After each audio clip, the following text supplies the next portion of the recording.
고린도전서 12장 1절에서 11절 말씀입니다. 형제들아, 신령한 것에 대하여 나는 너희가 알지 못하기를 원하지 아니하노니 너희도 알거니와 너희가 이방인으로 있을 때에 말 못하는 우상에게로 끄는 그대로 끌려갔느니라. 그러므로 내가 너희에게 알리노니 하나님의 영으로 말하는 자는 누구든지 예수를 저주할 자라 하지 아니하고 또 성령으로 아니하고는 누구든지 예수를 주시라 할 수 없느니라. 은사는 여러 가지나 성령은 같고 직분은 여러 가지나 주는 같으며 또 사역은 여러 가지나 모든 것을 모든 사람 가운데서 이루시는 하나님은 같으니 각 사람에게 성령을 나타내심은 유익하게 하려 하심이라. 어떤 사람에게는 성령으로 말미암아 지혜의 말씀을, 어떤 사람에게는 같은 성령을 따라 지식의 말씀을, 다른 사람에게는 같은 성령으로 믿음을, 어떤 사람에게는 한 성령으로 병 고치는 은사를, 어떤 사람에게는 능력 행함을, 어떤 사람에게는 예언함을, 어떤 사람에게는 영들 분별함을, 다른 사람에게는 각종 방언 말함을, 어떤 사람에게는 방언들 통역함을 주시나니 이 모든 일은 같은 한 성령이 행하사 그의 뜻대로 각 사람에게 나누어 주시는 것이니라. 하나님 아버지, 감사합니다. 오늘도 우리들에게 귀한 은혜를 허락해 주시고 이른 아침부터 나와 주님께 하루를 맡기며 하루를 시작할 수 있게 해주심을 감사합니다. 오늘도 귀한 말씀을 나누기를 소원합니다. 성령님 함께 오셔서 부족한 종의 입술을 사용하셔서 오늘 우리가 이 귀하고 은혜로운 말씀을 통해서 다시 한번 성령님을 깨닫는 귀한 시간 될 수 있도록 축복해 주옵소서. 예수님의 이름으로 기도드리옵나이다. 아멘. 이 고린도 시라는 것이 굉장히 우상적인 시입니다. 그래서 지금도 이 코린디안 하면 성적으로 물러난 사람들을 그렇게 지칭하기도 하죠. 그래서 이제 우리가 어제까지 그 11장에서는 성만찬에 대해서 교회가 그런 것 때문에 먹는 문제 때문에 갈리면 안 된다.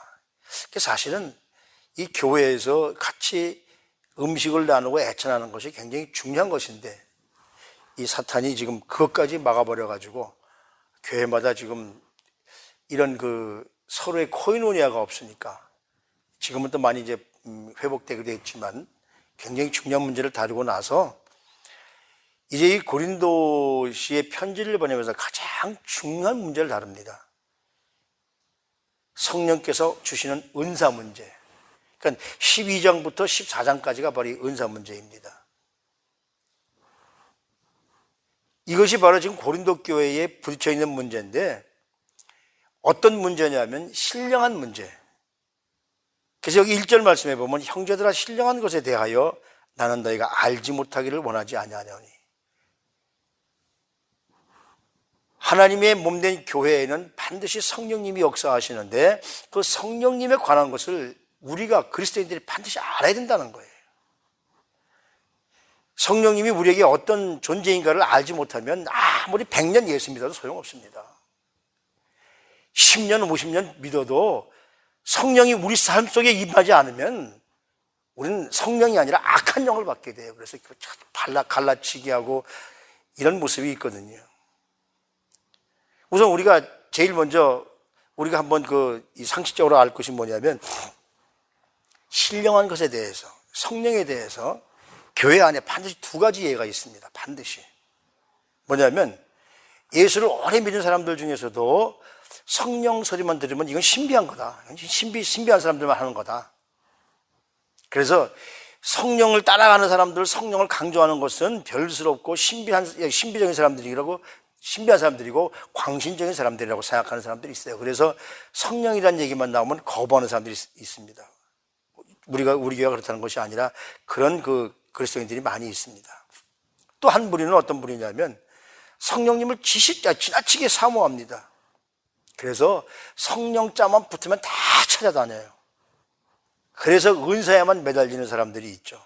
그래서 성령 집회라고 그러면 무조건 찾아가서 이것이 바로 인생의 답이 여기 있다고 착각해가지고 무분별한 그 신비주의자들을 의미하죠. 이런 것들을 조심해야 된다고 사도 바울이 우리에게 가르쳐 주는 거예요. 이미 2000년 전에도 예수님이 오시고 나서 초대교회 시대에도 이런 사상이 있었다는 거죠. 그래서 여러분 우리가 잘 아는 데살로니가 전서 5장 16, 17, 18 잘 알잖아요. 범사에 감사하라. 우리가 항상 외우는 말씀들. 거기서 19절 말씀에 뭐라고 그러냐면 성령을 소멸하지 말라 그래요. 그러면서 그걸 성령을 소멸하지 말아라. 우리 삶 속에서 성령님이 반드시 함께 하시는데 그걸 부인하면 안 된다. 그래서 우리가 예언도 사모하고 그 범사에 나를 헤아려서, 이 말은 무슨 말씀이냐 하면 신비주의적이 되어도 안 되고 성령의 그 은사를 너무 배척해도 안 된다는 말씀이죠. 그래서 이 사도 바울이 이제 성령에 대해서 우리에게 가르쳐 주는데 1절, 2절을 우리가 한번 읽어보면 너희가 알지 못하기를 원하지 아니한다. 알아야 된다는 이야기죠. 그것은 바로. 그러면서 2절에 너희도 알거니와 너희가 이방인으로 있을 때에 말 못하는 우상에로 끄는 대로 끌려갔느니라. 예수 믿기 전에 이 고린도시가 워낙 우상이 많은 나라, 이 지역이다 보니까 그 우리가 잘 아는 무슨 뭐 제우스니 주피터니 뭐 이런 신 많은 게 그게 헬라에서부터 와서 그게 그렇게 그 신이 많잖아요. 뭐 신과 인간 사이에 뭐 결혼해서 난 아들이 뭐고 뭐 이런 얘기를 많이 들었잖아요. 신화라는 것들. 그래서 이 고린도시에 사는 사람들은 이 우상에 대해서 그런 그 잡신에 대해서 굉장히 많은 사모한 마음을 가지고 있었습니다.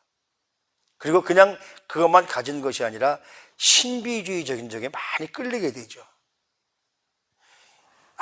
나는 아닙니다. 우리 한국 사람들도 이 그 뭐라고 그럴까요? 우상에 대한 이 마음이 많이 있어요. 그래서 마술 같은 걸 보면은 신기하죠. 근데 그건 완전히 눈속임입니다. 손은 눈보다 빠르다. 이게 마술이에요. 우리가 눈으로 비춰 보지 못하는 것이 손으로 움직여서 우리를 속이는 것이 마술 뭐 이런 것들이거든요. 그런 것에 대해서 포로가 돼서 그런 것만 찾아다니는 사람들이 있습니다. 예수를 믿어도 그런 신비적인 체험하기를 좋아하고 그런 걸 따라다니는 사람들. 미안한 얘기지만 한국도 그렇고 미국에도 점집이 있습니다. 한국은 좀 특히 더 할지도 모르죠. 점집에 점 보러 오는 사람들의 50% 이상이 기독교 교인들이라고 그래요. 참 아이러니한 거죠. 그래서 사도 바울이 우리에게 뭘 가르쳐 주느냐면 정말 바람직한 은사를 추구한다는 것이 뭔가? 성령의 은사가 뭔가? 성령의 은사는 내 개인을 유익하게 하는 것이 아니라 교회를 유익하게 하는 것이고 하나님께서 우리에게 주신 것을 잘 나누도록 잘 깨달을 수 있도록 우리에게 성령의 은사를 주세요. 난 성령 은사를 받은 거 없어. 아닙니다. 여기 오늘 뭐라고 말합니까? 3절 말씀해 보면 그러므로 내가 너에게 알리노니 하나님의 영으로 말하는 자는 누구든지 예수를 저주할 자라 하지 아니하고 또 성령으로 아니하고는 누구든지 예수를 주시라 시인할 수 없느니라 그래요. 그렇다면 내가 예수님을 나의 구주로, 하나님을 나의 아버지로 내 입으로 나오는 것 자체가 성령께서 함께 하시 아니하시면 나올 수가 없는 거예요. 예수 믿지 않는 사람들에게 예수님이 당신의 주인이라고 한번 입으로 시인해봐. 못해요. 할 수 없습니다. 그래서 12장부터 14장까지 이 전체 문제를 다룹니다. 성령의 은사라는 것이 뭘까? 새벽 예배 시간이니까 너무 이제 길게 할 수가 없으니까 어차피 내일이 이제 20절까지 가게 되는데 오늘하고 내일하고 연결해서 좀 말씀을 좀 나눠야 될 것 같아요. 성령의 은사란 뭔가? 은사를 제대로 알려면 은사들이 어떤 성향이고 어떤 성격을 가지고 있는지를 우리가 먼저 알아야 됩니다. 이걸 우리에게 가르쳐 주는 거죠. 그러니까 성령의 은사라는 그 은사의 성격은 어떠냐면 네 가지로 분류할 수가 있습니다. 첫째는 성령을 우리에게 주시는 분은 누굴까? 성령의 주권성입니다. 두 번째는 성령을 우리가 주시는 분이 바로 누구신가를 알아서 그 분이 주인이 누군가를 알게 되면은 그 다음에 성령께서 모든 것을 주시죠. 성령의 통일성. 바로 우리가 은사를 다양하게 받지만 이것을 주는 분은 한 분이신데 그분이 누구냐? 성령님이시라는 것이죠. 그리고 세 번째는 성령의 다양성. 한 가지 은혜만 주는 것이 아니라 여기 이제 그 7절, 8절부터 나오지만은 여러 분야로 우리에게 나누어 주신다는 것이죠. 그래서 우리가 그걸 다 깨달을 때 우리가 성숙해질 수 있다고 얘기합니다. 그래서 첫째는 성령의 주권성에 대해서 잠깐 말씀을 나누면 성령의 은사는 누가 주느냐면 바로 성령께서 주시는 거예요. 여기 11절, 마지막 절 11절 말씀에 한번 보시면 이런 말씀이 있습니다. 이 모든 일은 같은 한 성령이 행하사 그의 뜻대로 각 사람에게 나누어 주시는 것이다. 사도 바울이 성령의 그 은사에 대한 리스트를 쭉 나열하면서 이 모든 그러니까 성령의 은사가 다양하지만 이것을 주시는 분은 한 분이시다. 그런데 분명히 알아야 될 것은 이게 무슨 말씀이냐면 성령은 누구의 뜻대로 내가 갖고 싶다고 주시는 것이 아니라 성령의 뜻대로, 즉 하나님의 뜻대로 우리에게 주시는 거예요.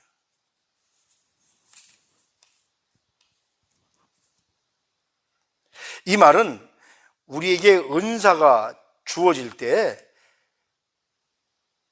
나는 이런 은사를 갖고 싶어, 나는 저런 은사를 갖고 싶어서 날 갖는 것이 아니라 성령님께서 나보다 더 잘 아시기 때문에 나에게 꼭 필요한 것을 주신다는 말씀이죠.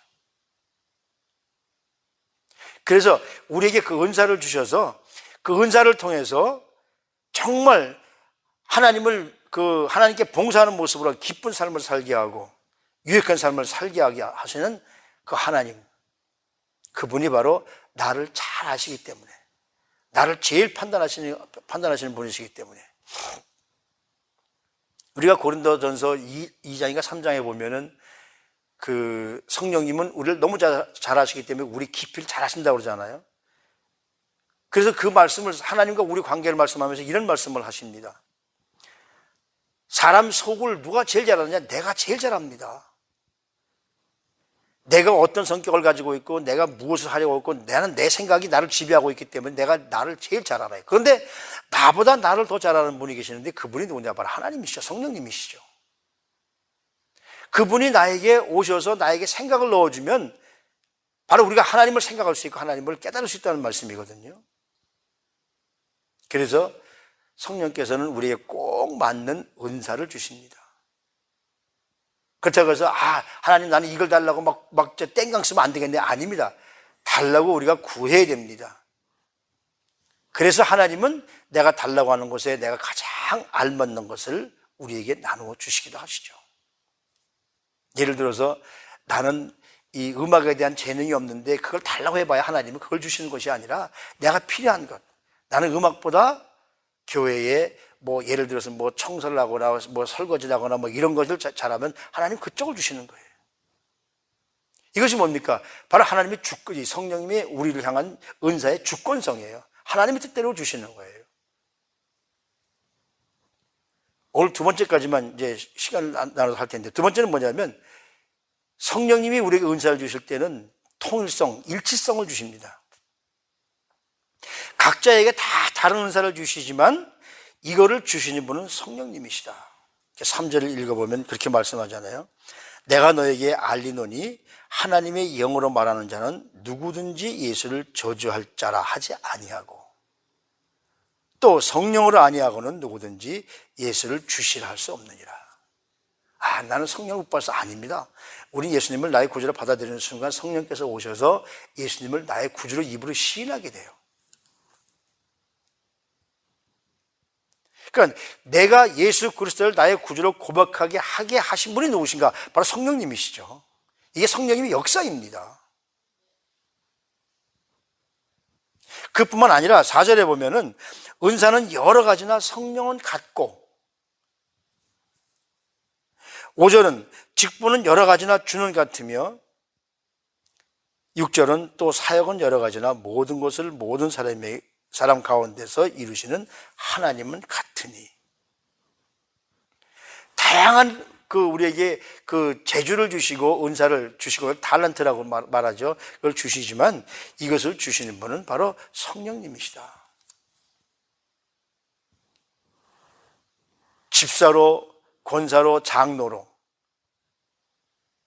이건 말할 것도 없고, 나는 이런 재주가 있어서 나는 성가대를 할 수가 있고, 나는 사람들을 만나는 게 좋아서 나는 안내를 할 수가 있고, 어떤 사람은 차량을 봉사할 수가 있고, 어떤 사람은 교회 청소를 봉사할 수 있고, 다 내가 하는 일은 다르지만 이런 것들을 하게끔 하신 분은 바로 성령님이시다. 이런 역사를 하게 하신 분이 바로 하나님이세요. 4절, 5절, 6절을 이렇게 읽으면서 여러분 뭐가 보입니까? 4절, 5절, 6절 한번 같이 한번 읽어보십시다. 4절, 은사는 여러 가지나 성령은 같고, 직분은 여러 가지나 주는 같으며, 또 사역은 여러 가지나 모든 것을 모든 사람 가운데 이루시는 하나님은 같으니. 여기서 뭘 발견할 수가 있어요? 성령님, 예수님, 하나님, 삼위일체를 발견하게 되죠. 은사는 여러 가지나 성령님이 주시는 것이고, 내가 직분을 가지고, 그러니까 여러분 직분을 소홀히 여기면 안 됩니다. 내가 집사인데 할 일이 있어, 내가 장로인데 권사인데, 아닙니다. 우리에게 은사를 주신 분은 성령님이시고, 우리에게 직분을 주신 분은 바로 주님, 예수님이시죠. 성령 하나님, 성자 하나님. 그리고 6절 말씀에 보면 사역은 여러 가지나 모든 것을 사람 가운데 이루시는 성부 하나님. 그러니까 우리가 교회에서 다양한 은사를 가지고 교회에서 할 수 있는 것이 바로 성부, 성자, 성령, 바로 삼위일체 하나님께서 우리 삶에 함께 하셔서 우리에게 그것을 주시고 그것을 사용할 수 있도록 능력을 이렇게 주시는 거예요. 그러니까 성령 하면 무조건 그냥 방방 뛰고 그냥 저 소리 지르고 하는 거, 그런 것 뿐만이 아니라 우리 속에서 살아 역사하시며 그리스도인들 가운데 내가 정말 하나님을 나의 구주로 시인할 수 있는 것은 바로 성령 하나님께서 우리를 깨닫게 하셔서 우리가 시인할 수 있도록 해주신다는 것이죠. 온 세계 교회가 하나님 나라를 세워가기 위해서 우리 가운데 역사하시는 분은 바로 하나님이시고, 그 은사를 여러 가지가 있지만 그분이 그걸 하나가 되게 하셔서 교회를 세우고 은사의 일치성을 주시는 분이 바로 삼위일체 하나님이십니다. 때문에 우리는 많은 은사를 통해서 나는 이런 은사 가지고 있는데 저 사람 왜 저럴까 하고 남을 깔봐서도 안 되고 분리해서도 안 됩니다. 왜? 주시는 분은 하나님이 한 분이시니까요. 그 은사를 왜 주시느냐? 하나님의 몸된 교회를 세우게 하기 위해서, 교회를 통해서 모든 그 교회 한 해가 하나가 되어지고, 그리고 그 은사를 통해서 교회를 올바르게 세워가기 위해서 우리에게 은사를 주시는 거예요. 여기 7절부터 쭉 나오지만 어떤 사람에게는 지혜의 말씀을, 어떤 사람에게는 성령을 따라서 지식의 말씀을, 어떤 사람에게는 같은 성령으로 믿음을, 어떤 사람에게는 성령으로 병 고치는 은사를, 능력 행함을, 예언함을, 영분별함을, 방언함을, 방언 말함을. 그러니까 이걸 내가 다 하나님께서 나 같은 재주가 많은 사람에게 다 주셨을 수도 있고, 나에게 이런 은사는 주셨는데 이런 은사는 안 주실 수도 있는 거예요. 어떤 때 보면은 좀 잘못된 인식하는 사람들이 성령 받았습니까? 성령 받았다 그러면 방언할 줄 아세요? 방언은 못 하는데요. 그럼 당신 성령 받은 거 아니에요. 틀린 말입니다. 방언을 할 수도 있고 못 할 수도 있어요. 나에게 병 고치는 은사가 있을 수도 있고 다른 사람은 있을 수도 있고 나는 없을 수도 있어요. 다른 사람에게 지식으로 하나님의 말씀을 잘 나누어서 그걸 깨닫게 해주는 은사도 있는 것이고, 여러 가지 은사가 있는 거예요. 저 사람은 나는 있는데 저 사람은 왜 없어? 이건 성령 받은 게 아니야. 절대로 이런 말을 해서는 안 됩니다. 왜? 교회는 다양한 은사를 가진 사람들이 하나가 된 일체성을 통해서 하나님의 교회를 세워가는 것이 바로 성령님의 역사이기 때문에 그렇습니다. 오늘도 우린 이 말씀을 아시고 이제 여기에 있는 성령님의 일치성과 성숙성을 내일 말씀을 통해서 함께 말씀을 나누면서 성령님이 함께 하시는 사람은 절대로 겸손해지고 남을 깔보지 않고 거짓말을 하지 않고 갈라치기를 하지 않습니다. 이 사람은 좋고 저 사람은 나쁘고 남들에게 그 마음을 상하게 하는 이런 것도 하지 않습니다. 이런 것들이 바로 우리에게 뭐냐면 지혜의 말씀과 지식의 말씀을 주시는 거예요. 그래서 성령님의 우리를 향한 역사는 반드시 교회를 세워가고 교회가 하나님 앞에 올바로 서기 위한 하나님이 우리에게 주신 놀라운 은사거든요. 이걸 통해서 우리 사랑하는 성도님들이 시온교회에서 우리 시온교회를 세우는데 모두 앞장서시는 여러분들이 되시기를 주님의 이름으로 축복합니다. 하나님, 나에게 주신 은사를 가지고 이웃을 제대로 섬기게 해주시옵소서. 연약하고 무기력한 우리에게 성령의 능력을 덧입혀 주시기를 날마다 원하시는 주님. 그래서 우리가 정말 그 성령의 능력을 덧입어서 영적으로 성숙하게 해주시고 하나님이 주신 은사를 겸손하게 사용해서 우리 시온 공동체를 유익하게 하는 사람이 되게 하여 주시옵소서. 내가 가진 은사를 자랑도 하지 말게 하시고 내가 가진 은사를 소멸도 하지 말게 하시고 언제나 예수 그리스도를 나의 구주로 시인하는, 그래서 하나님 앞에 올바른 성도님들로 우리 시온교회를 세우는데 앞장서는 우리 사랑하는 성도님들의 삶이 되도록 축복하시고 오늘도 이 아침에 단잠을 깨우고 나와서 엎드리는 성도님들을 기억하셔서 이분들을 통해서 시온교회가 부흥되어지는 싹이 될 수 있도록 우리 모두를 축복해 주시옵소서. 존귀하신 우리 구주 예수 그리스도 이름으로 감사하며 기도드리옵나이다. 아멘.